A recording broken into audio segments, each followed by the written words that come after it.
Well, Texas Republican Congressman John Ratcliffe, who serves on the House Judiciary Committee, is also preparing his questions for Inspector General Michael Horowitz on that internal report. Here's Mr. Ratcliffe earlier today on Sunday Morning Futures. The IG report really tells us that the problems at the FBI and the Department of Justice were more pervasive and problematic than any of us realized. The second thing is it sadly confirms that even though Hillary Clinton should have been charged with mishandling classified information, she was never really in danger. The Inspector General report really provides a factual basis to call into question the legitimacy of all of the actions taken, all of the decisions made, and all of the evidence gathered in the first 9 months of the Trump-Russia investigation. Tom Fitton is here. He is the president of Judicial Watch. Nice to have you, Tom. Thank you. Hello. Thank you. Okay, so did the focus of the IG report transition from Hillary Clinton's emails to becoming the impetus for the Mueller investigation? Well, if you review the report, you'll recognize you can't separate the two, especially when you understand that Peter Strzok, who said he wanted to stop Trump from being president, was the lead FBI special agent on the Clinton email matter, and then moved over into the Russia investigation as well. Both investigations have been irredeemably compromised. It shows that the Clinton email issue needs to be reopened. And frankly, I don't understand why the Mueller operation is still going forward in light of these extraordinary details that we've been getting from people in his team. Peter Strzok and Lisa Page were on the Mueller operation for a good period of time and set up a lot of the things that led to the special counsel being appointed. I don't understand why Mueller's still around. And frankly, we shouldn't have to wait for 2 more years for an IG to tell us the obvious, like he did about Mrs. Clinton, that the Mueller investigation was compromised as well. How would you, in general, Tom, characterize the IG's report? If you were to give it a grade, you know, the A, B, C, D, E, F system, what would you give them? Oh, I'd give it a C in the sense it got all the facts out. But it's a failure in terms of drawing the conclusions necessary to provide the political leadership reason to shut down the Mueller operation. But what if there is no conclusion for that reason well, to lead because to he that failed. He decision? failed. I think he made a political decision not to derail the Mueller operation by highlighting the fact that Peter Strzok made all these comments about President Trump, and all these other FBI agents made all these comments about President Trump, and this IG was not willing to say that compromised the investigation, despite the obvious conclusion that it did. So it's up to, frankly, the leadership of the Justice Department and FBI to step in here. The conclusion did not say that, but let's keep going here, because I do want to keep asking you questions about FBI Deputy Assistant Director Peter Strzok, for the record, and FBI Special Counsel Lisa Page. Should they have been fired immediately? Oh, they should have been criminally investigated. It looks to me like obstruction of justice might, in terms of the criminal charge of obstruction of justice, needs to be investigated as it relates to all of these FBI agents. Peter Strzok and Lisa Page are the only named. There are at least three or four others. Yeah. So we've got a serious issue at the FBI, and it's disappointing to see the FBI director come out and kind of just slough off the fact that you had this top leadership that was running these 2 key investigations exhibit such personal and animus against the president and in favor of Mrs. Clinton. The report did say that Strzok, for instance, he didn't make any final decisions on the investigation. Look, you can't separate the decision-making by the FBI agents in key areas, Russia and Clinton, with the result. And even the IG doesn't go there. He says there's no documentary evidence.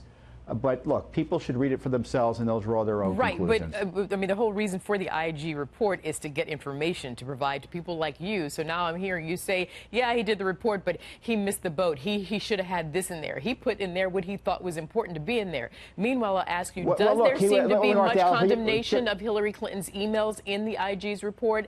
And did Page and Strzok damage the integrity of the entire Clinton email probe, as Mr. Horowitz writes? And was there a lot of condemnation against the Hillary Clinton and her use of her private server?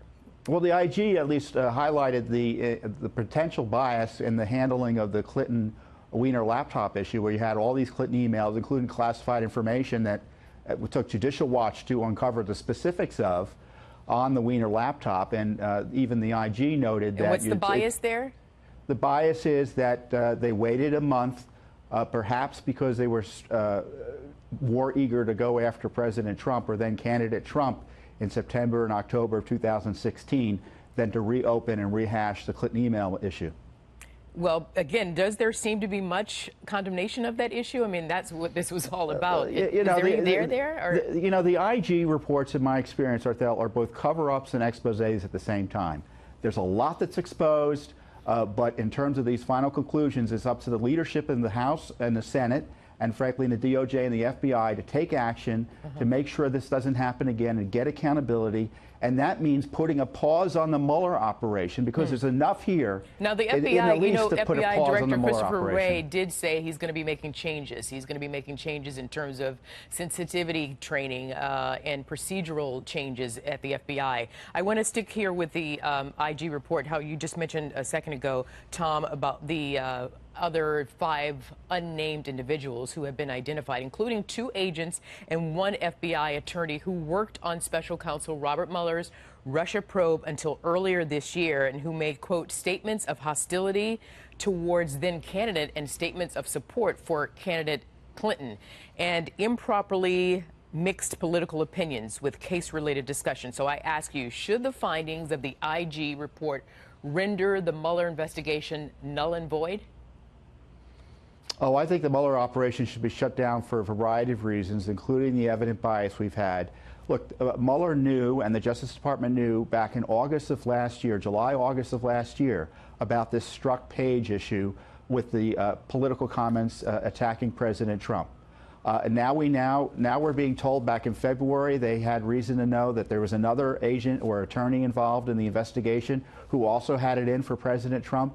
How much bias do you have in a sensitive investigation before the investigation is seen as having zero credibility? And do you really think that Special Counsel Mueller, I mean, you know him or know his work and his history, his pedigree, do you think that he would allow any sorts of bias, political bias, to seep into his investigation? Because at the end of the investigation, once it does come out, it's his name, it's his reputation on the line, it's his factual evidence that's going to be questioned and judged. Well, we know he's not been public and forthright about the bias in his investigation. He didn't tell anyone about the firing of Strzok and Page until it came out through congressional oversight. We're only finding out about the removal of this FBI lawyer 5 or 6 months after it happened. His number 2 at the on his prosecutorial team was an anti-Trumper who attended Hillary Clinton's election night party. It wasn't a victory night party, it turns out. I don't understand why we think that Mr. Mueller is any different than his protege James Comey in his approach to Donald Trump. I think he's as a political, an FBI director, and an operator as anyone else. He may be a bit more quiet about it, but the proof is in the pudding. He's got a biased team, and he's inherited, we now know he's inherited a terribly compromised investigation, and he's okay with it. Well, I'm not okay with it, and the American people shouldn't be okay with it. Okay, well, next time we'll have someone who can speak for Mr. Mueller. I certainly can't, and you know, we will leave it there. Tom Fitton, thank you. And by the way, I understand you're the father of 3 girls. Girls do rule, by the way, and you know it. Happy Father's Day. Certainly in my house they do. Thank you. Happy Father's Day.